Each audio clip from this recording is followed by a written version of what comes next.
Hari ini pesan Tuhan yang saya bawa berjudul mintalah yang besar. Betul, Anda tidak salah dengar. Mintalah yang besar. Saya bukan ajari Anda untuk minta-minta. Karena saya percaya hubungan kita dengan Tuhan tidak minta-minta melulu. Tapi ada dimensi itu, bukankah Yesus sendiri yang suruh? Mintalah. Sampai sekarang kamu belum minta apa-apa, Tuhan tegur murid-muridnya. Mintalah pada Bapa dalam namaku, supaya sukacitamu penuh. Bahkan Yesus yang memberi pengajaran dalam sebuah perumpamaan, mintalah, maka akan diberikan padamu. Carilah, kamu akan mendapatnya. Ketuklah, pintu akan dibukakan. Jadi kita tahu bahwa Tuhan sendiri menghendaki kita meminta kepadanya. Mana ada seorang ayah yang tidak ekspektasi anaknya minta sesuatu. Malah justru sedih jikalau kita sebagai orang tua lihat anak kita memalak teman-temannya di sekolahan, ambil muffinnya, rotinya, ambil lunchnya, makan siangnya. Dan itu membuat kita jadi rasa gagal sebagai orang tua. Misalnya kalau putra-putri kita sendiri ketuk pintu tetangga minta roti, kok nggak minta sama orang tuanya, nggak minta sama papa mamanya. Tuhan menghendaki kita memintanya apa yang Tuhan janjikan dalam hidup kita. Nah, bukan hanya meminta biasa, saya ajari lewat firman hari ini, gimana kita mintanya versi iman. Yes, minta versi iman. Jadi jangan sembarang minta, tapi sekali minta, mintalah yang besar. Ini bukan serakah, karena bagi Tuhan besar kecil tiada beda. Ini percaya bahwa Allahmu itu besar. Bapamu di sorga itu peduli. Makanya kita tidak takut meminta sesuatu yang sukar. Saya ajak kita untuk melihat dulu 2 Raja-Raja, pasal 2 ayat 9 sampai 12, cerita tentang Elia dan Elisa. Ketika Elia diangkat ke sorga di hadapan sepasang mata anak rohaninya. Ayat 9 bunyinya, dan sesudah mereka sampai di seberang, berkatalah Elia kepada Elisa, mintalah apa yang hendak kulakukan kepadamu, sebelum aku terangkat daripadamu. Jawab Elisa, biarlah kiranya aku mendapat 2 bagian dari rohmu. Berkatalah Elia, yang kau minta itu adalah sukar. Tetapi jika engkau dapat melihat aku terangkat daripadamu, akan terjadilah kepadamu seperti yang demikian.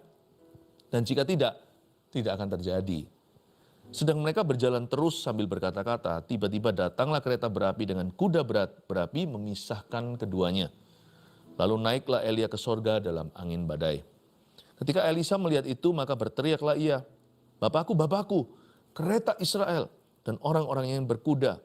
Kemudian tidak dilihatnya lagi, lalu direnggutkannya pakaiannya dan dikoyakkannya menjadi 2 koyakan. Sampai di sana.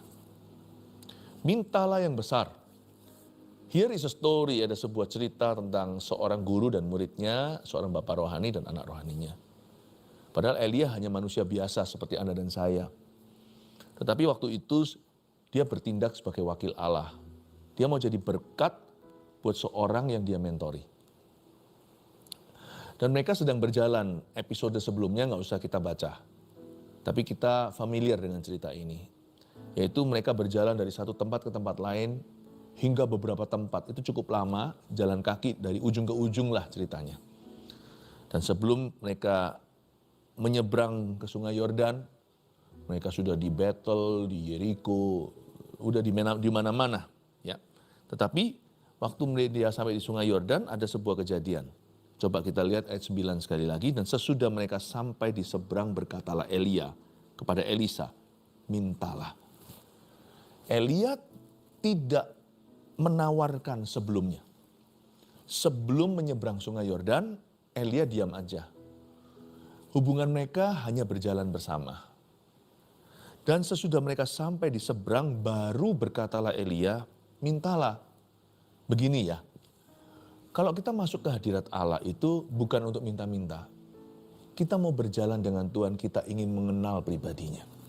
Sama seperti Elisa ingin mengenal pribadi Elia. Saya percaya terjadi yang namanya kongko, ya, terjadi yang namanya dialog, conversation. Banyak sekali mereka bicarakan, mungkin Elisa penasaran, tanya, Bapak Elia, kalau begini aku harus bagaimana? Coba untuk menggali pikirannya. Karena Elia itu sekalipun bukan Tuhan, tapi dia itu adalah sumber pengetahuan yang luar biasa buat Elisa yang mengikutinya. Pengalamannya, Elisa itu haus dan lapar akan Allah. Dia ingin belajar sebanyak-banyaknya dari seorang hamba Tuhan yang mendidik dia atau yang mengajari. Jadi pada waktu mereka bersama-sama di seberang, sebelum mereka menyeberangi sungai Yordan, mereka hanyalah berjalan berdua. Jadi saya punya satu pesan singkat sederhana. Jalan dulu sama Tuhan Yesus. Baru kemudian kita boleh meminta. Bukankah ada firman berkata, carilah dahulu kerajaan sorga dan kebenarannya. Setelah itu segala sesuatu akan ditambahkan kepadamu. Bahasa Inggris Indonesia campurannya itu walk dulu. Jalan dulu bersama. Apa artinya berjalan dengan Yesus? Seperti lagu sekolah minggu. Jalan serta Yesus, jalan sertanya setiap hari. Jalan serta Yesus selamanya. Saya masih ingat waktu anak-anak saya masih kecil, kadang-kadang saya nyanyikan itu sambil bergandengan tangan. Entah kami lagi ada di mall, atau kami ada di sebuah taman, atau kami berada di suatu lapangan parkiran. Saya nyanyi gitu, mereka tertawa, tersenyum, masih mungil-mungil kecil-kecil. Itu sebagai inilah ya cuman for fun, tetapi ada nilai pendidikan di dalamnya. Saya mau ajari anak saya bahwa yang penting dalam hidup ini adalah jalan dengan Bapa. Walk dulu, jalan dulu. Waktu kita itu beriman pada Tuhan, perasan pertama anggur dan susu, itu adalah untuk mengenal Bapa Sorgawimu. Kenal pribadinya. Bukan berarti kita nggak boleh minta-minta. Orang yang mengenal dia dulu, permintaannya akan benar. Nggak mungkin dia akan minta kalajengking, nggak mungkin dia akan minta batu, nggak mungkin dia akan minta ular. Bahkan ada ayat yang bunyinya begini, doa orang yang benar, bila dengan yakin didoakan sangatlah besar kuasanya. Besar sekali kuasa doa orang itu bukan karena dia yakini, tapi sebelumnya karena dia adalah orang benar lebih dulu. Dia tahu mindset atau watak bapaknya. Dia kenal kehendak Allahnya. Dia tahu sifat Tuhannya. Waktu mereka berjalan itu, Elisa tidak terburu-buru minta sesuatu. Elia pun tidak menawarkan apa-apa. Mereka banyak berbincang-bincang. Waktu kita masuk hadirat Allah, fokus memuji menyembah sekalipun kita punya kebutuhan. Sekalipun ada keperluan yang mendesak misalnya. Tetaplah waktu kita masuk hadirat Tuhan, pujian penyembahan jangan dilewatkan. Jangan punya kebiasaan seperti orang-orang yang datang ke gereja itu datangnya pas khotbah. Malahan ada yang tengah-tengah khotbah. Jangan skip atau jangan lewatkan ketika kita itu memuji dan mengeluh-elukan Tuhan. Ketika kita menyembah dan kita menyanyikan karakter Allah. Itu mempersiapkan hati kita supaya kita tahu bagaimana meminta. Juga bukan berarti kalau kita masuk hadirat Allah itu semua hanyalah untuk memanipulasi Allah kita. Kita manis-manisi, kita ngomong yang enak-enak supaya nanti dikabulkan. Ya bukan. Ya, bukan berarti kalau kita masuk hadirat Tuhan itu ujung jackpotnya itu hasil akhir yang kita idam-idamkan adalah doaku dikabulkan. Bukan sih. Doa itu satu paket penuh. Dia itu mengenal Allah dulu. Dan di dalam doa juga ada unsur meminta. Itu pun kehendak Tuhan dalam hidup kita. Tapi minta bukan langkah ke satu. Jalan dulu. Jalan serta Yesus, jalan sertanya setiap hari. Juga tidak berarti kita harus sempurna dulu baru boleh minta. Enggak. Tapi kalau hati kita itu fokus pada pribadinya, kita tahu harus minta apa di setiap musim kehidupan kita. Dan sesudah mereka sampai di seberang sungai Yordan, barulah Elia berkata kepada Elisa, mintalah apa yang hendak kulakukan kepadamu. Dengan kata lain, Elia berkata, kamu mau minta apa sih yang aku bisa doakan ke hadirat Tuhan? Elia bertindak sebagai pendoa syafaat. Kamu rindu sesuatu, asal itu tidak melanggar firman, kamu ngomong deh. Nanti aku dan kau sepakat sama-sama kita doakan. Niscaya pastilah Tuhan akan mengabulkan. Karena iman Elia lebih besar dari iman Elisa.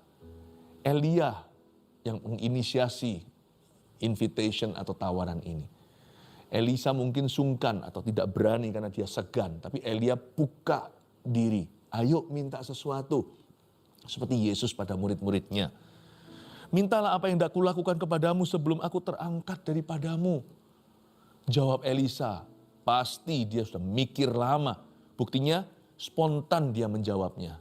Jawab Elisa, biarlah kiranya aku mendapat 2 bagian dari rohmu. Wah, orang Malaysia langsung responnya gini, alamak. Atau kalau kita, waduh, susah ini. Kiranya dia minta 1 bagian rohnya Elia aja itu berarti minta 100% warisan. Dia minta 2 kali lipat. Nah masalahnya Elia kan cuma 1. 2 kali lipat, lipat kedua dia nggak punya. Permintaan Elisa ini saya percaya mengejutkan Elia. Sesuatu yang Elia tidak duga dan dia tidak prediksi. Sebuah surprise prayer. Imannya itu dia tidak siap untuk itu. Buktinya Elia nanti menjawab yang kau minta ini adalah sukar di ayat 10. Dia tidak tolak ya. Tapi Elia berkata, wow, aku sudah ngajari kamu beriman ya, ternyata kamu sungguh-sungguh beriman. Berapa tahun ini kita bersama-sama, imanmu lebih besar dari aku.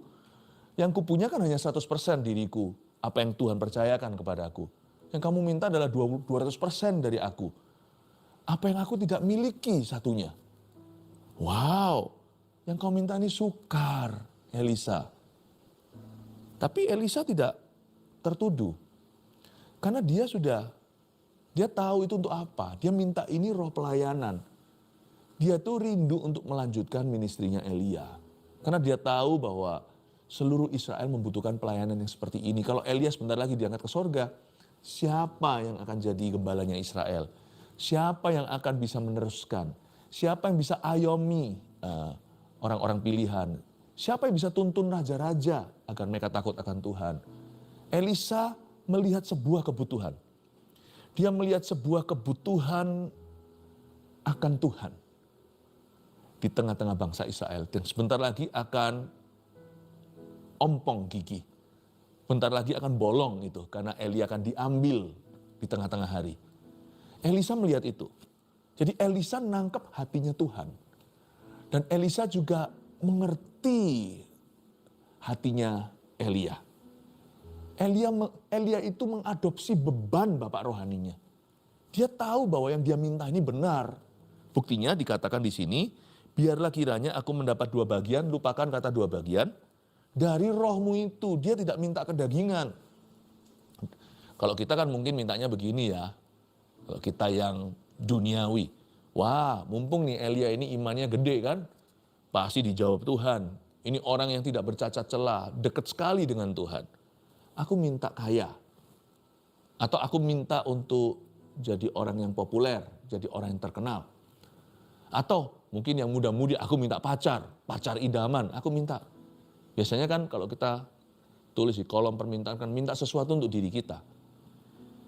Elisa minta sesuatu yang dari Roh Kudus datangnya untuk ministry, untuk pelayanan.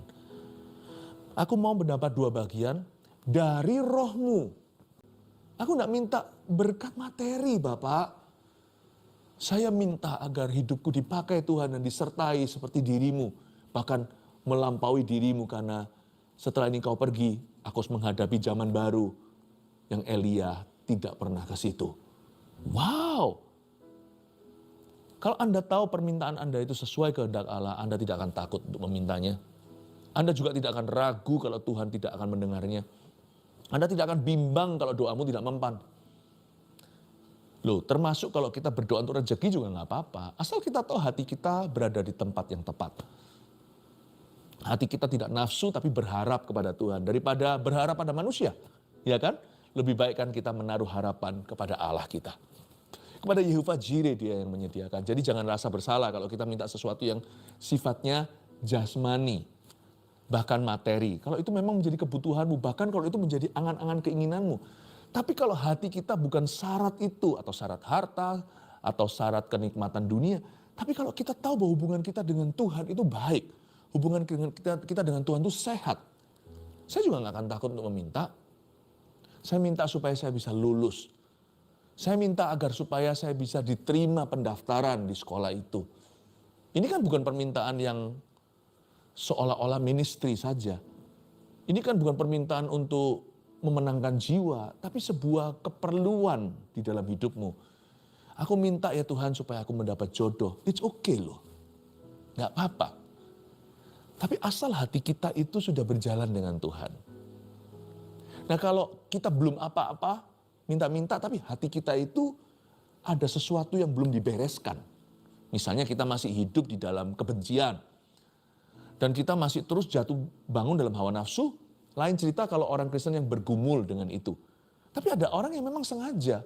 Dan dia nggak merasa bersalah. Setelah berbuat seolah-olah nggak terjadi apa-apa. Lalu bisa begitu aja dalam pelayanan. Seolah-olah Tuhan itu bisa ditipu. Yang penting orang lain nggak tahu. Kalau hatimu masih salah, bereskan, benarkan itu. Berarti Anda belum berjalan dengan Roh Kudus. Berarti Anda belum berjalan dengan Tuhan. Kalau orang berjalan dengan Tuhan itu bukan Tuhan yang berubah. Dia mesti berubah. Nggak usah tunggu kita sempurna ya, baru kita minta. Kalau gitu kapan ya? Tapi asal di hatimu tahu bahwa hari ini Anda sudah berjalan dengan Tuhan dengan segenap hati dan kekuatan. Lalu tiba-tiba kalau Anda tergerak untuk meminta, mintalah dengan berani.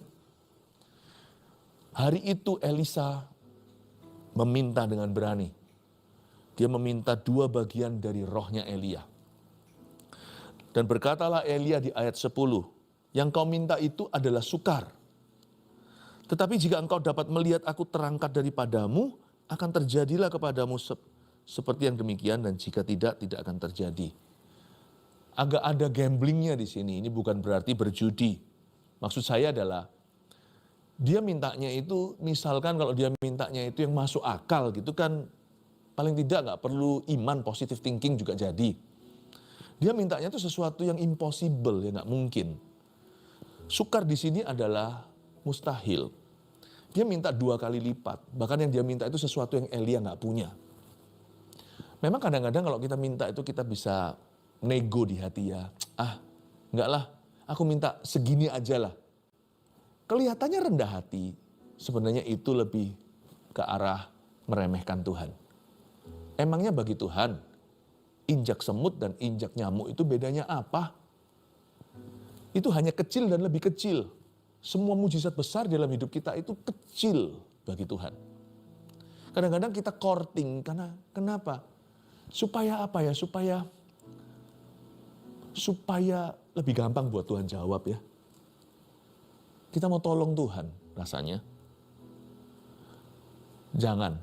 Elisa pasti sudah menggumulkan di dalam hatinya. Dan dia berkata, tidak, all or nothing. Semua atau tidak sama sekali. Tuhan, aku minta double porsi. Dia bukan serakah, tapi haus lapar saudara. Bedakan. Ini bukan mencobai Tuhan. Tapi justru sebaliknya, dia percaya bagi Tuhan tiada yang mustahil. Dan dia juga yakin bagi Tuhan tidak ada yang beda. Mujizat besar, mujizat kecil. 100%, 200%, 50%, 25%, tiada bedanya bagi yang Maha Kuasa. Dia bisa aja berkata, boleh nggak aku minta separuh rohmu atau setengahnya saja. 50% aja, secuilnya aja, remah-remah.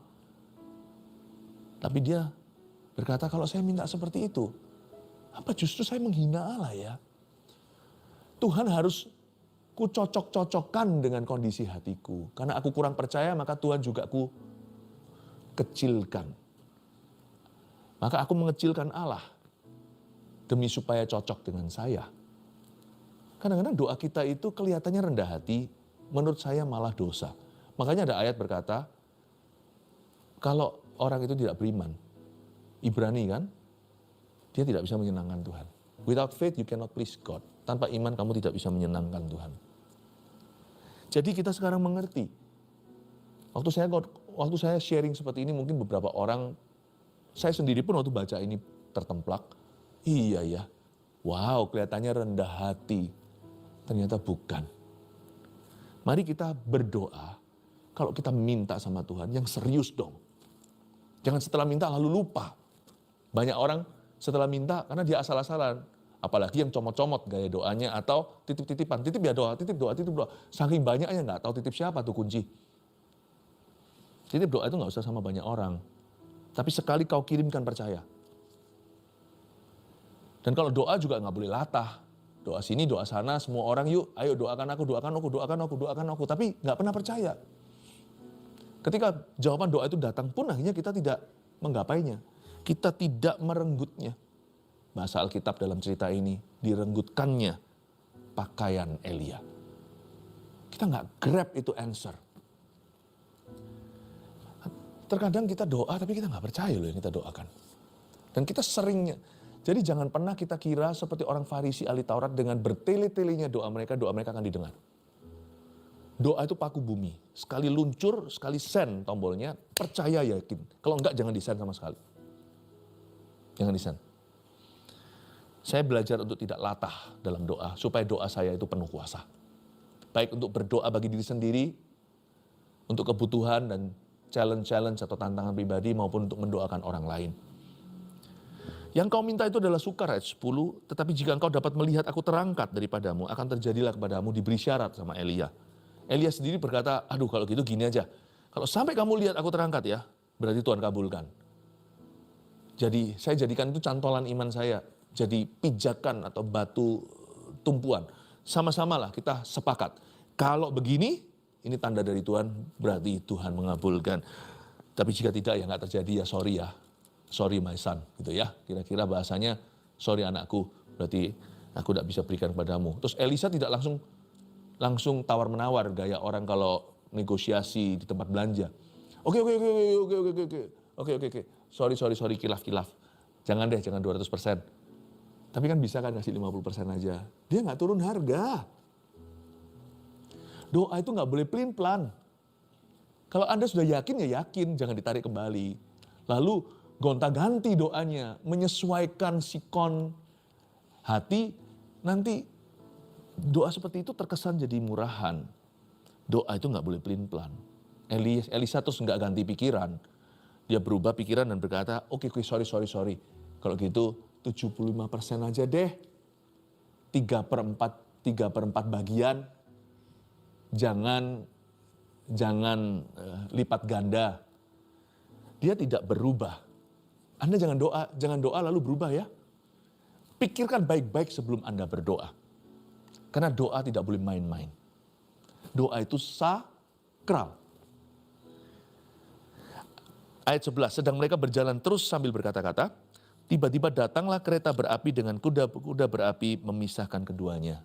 Kejadian akhirnya. Lalu naiklah Elia ke sorga dalam angin badai. Kelihatannya seperti kebetulan. Loh, terjadi sungguhan. Yang diucapkan Elia itu ternyata terikat di sorga. Meskipun tidak ada kata demikian firman Tuhan, tetapi Elia sempat ngomong begini, kalau kamu lihat aku terangkat. Dan sungguhan waktu itu Elia terangkat di depan mata Elisa. Berlaku enggak doanya? Tuhan itu melakukan keputusan yang diambil oleh hamba-hambanya. Dia meneguhkan perkataan utusan-utusannya. Berlaku. Tapi enggak langsung otomatis Elisa merasa sesuatu, tiba-tiba merasa dilistrik atau apa. Enggak. Dia hanya melihat ada jubah yang jatuh. Singkat cerita, nanti akhir ceritanya begini. Dia ambil jubah itu, dia enggak ngerasa sesuatu. Tapi dia yakin perkataan itu terjadi. Dia yakin apa yang dia sepakati dengan gurunya tadi itu pasti kejadian. Dia pukulkan jubahnya itu ke sungai Yordan dengan seruan sekeras-keras mungkin. Di mana Allah Elia? Membelahlah sungai Yordan itu. Persis seperti tadi cara mereka menyeberang. Dengan cara yang sama Elisa membelah sungai Yordan dan menyeberang kembali ke situ. Dia nggak ngerasa sesuatu. Dia hanya percaya yang dia minta sudah diberikan. Syaratnya pun sudah digenapi, berarti sudah diberi. Tanpa merasa apa-apa, dia yakin segenap hati bahwa dia sudah menerima. Setelah doa, patokannya apa kalau Anda sudah menerima? Kadang-kadang mujizat pun tidak terjadi instan. Misalnya seperti si lumpuh di gerbang indah itu. Waktu diberitahu sama Petrus kan, Petrus Yohanes jalan ke situ. Emas perak tidak kupunya, apa yang kupunya kuberikan kepadamu. Apa yang terjadi setelah itu adalah si lumpuh tidak langsung melompat. Tetapi dia tetap lumpuh. Sampai Petrus membopong dia dengan Yohanes. Lalu ketika dia mulai diangkat berdiri dalam kelemahan dan kakinya nggak terasa. Begitu saja mendadak. Yang namanya tumitnya, pergelangan kakinya, dan seluruh kakinya menjadi kuat. Kemudian dia masuk bait Allah melompat-lompat. Kadang-kadang masuknya kuasa setelah doa itu kita nggak tahu kapan. Misalnya kalau si Petrus melihat, loh kok masih lumpuh setelah aku ngomong begitu, lalu ditinggal ya dia tetap lumpuh. Padahal sudah diberi, tapi belum diaktifasi. Kartu perdana sudah ada, tapi belum digosok itu. Atau belum dimasukkan PIN-nya. Kapan kita masukkan PIN-nya jawaban doa? Ketika kita percaya kita sudah menerima. Dan kita melangkah dengan iman. Apa yang terjadi jika Petrus pergi? Si lumpuh juga nggak tahu. Di dalam dirinya sudah tinggal, udah masuk kuasa kesembuhan. Petrus juga nggak tahu ternyata dari dirinya Tuhan sudah mengalirkan kuasa kesembuhan keluar ke orang itu. Tapi waktu diangkat, baru berjalan, lalu melompat ke bait Tuhan. Saya ajak Anda untuk merenungkan tentang iman dalam hal ini. Dan hari itu Elisa mendapat sesuatu. Kita lihat ayat 12, ketika Elisa melihat itu, maka berkatalah ia, Bapakku, Bapakku, kereta Israel dan orang-orangnya berkuda. Dia berkabung atau berduka. Kemudian tidak dilihatnya lagi. Lalu direnggutkannya pakaiannya. Garis bawah itu, direnggutkannya pakaiannya. Dan dikoyakkannya menjadi 2 koyakan. Apa yang koyak hari itu? Bukan jubah Elia, yang koyak adalah imannya Elisa. Saya mau mengoyakkan iman Anda lewat saat teduh bersama. Episode hari ini kita belajar tentang meminta. Dan gak sembarang meminta, tapi sekali minta, mintalah yang besar, saya koyakkan imanmu. Saya kasih 3 poin, dan 3 poin ini adalah koyakan itu. 1, minta apa yang benar. Karena itu cari dahulu kerajaannya dan kebenarannya. Memuji, menyembah, menyapa Allah, mengasihi dia. Bukan minta-minta dulu kepadanya. Mengasihi dia. Dan hati kita akan tahu apa yang benar. Mintalah apa yang benar. Karena Tuhan tak peduli imanmu segede apa. Kalau Anda minta sesuatu yang salah, melanggar firman Allah. Dan juga bukan kehendaknya. Mau ngotot seperti Nabi Baal, gores-gores dan iris-iris tubuhnya, Tuhan tidak akan kirim api. Tetapi kalau kita minta apa yang benar, apa yang tertulis dalam Alkitab, atau bahkan yang tidak tertulis persis di situ, misalnya saya mau sekolah, kuliah di mana dan sebagainya, kan gak ada di dalam Bible.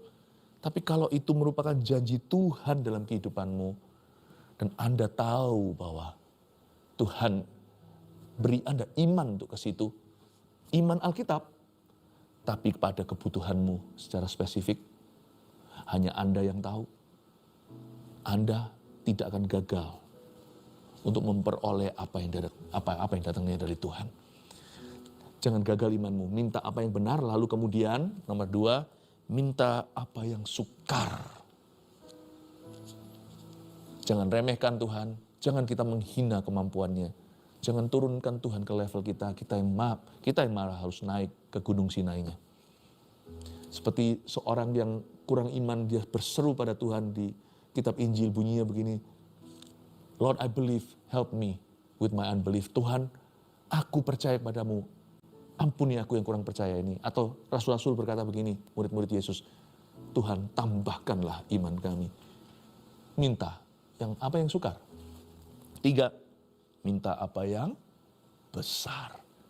Saya berdoa semoga ini firman membangkitkan iman Anda. Sebentar lagi kita akan meminta kepada Tuhan untuk kebutuhan-kebutuhan Anda, keperluan-keperluan Anda. Bahkan untuk visi Tuhan dalam hidup Anda. Saya ajak kita semuanya untuk menghampiri tahta Tuhan sekali lagi. Sebab Tuhan itu lebih dari senang untuk mengabulkan doamu. Apalagi apa yang benar, apa yang berkenan kepada Allah. Mari kita terus hampiri Yesus. Kita sudah ada dalam hadiratnya. Masuk lebih dalam lagi. Haleluya.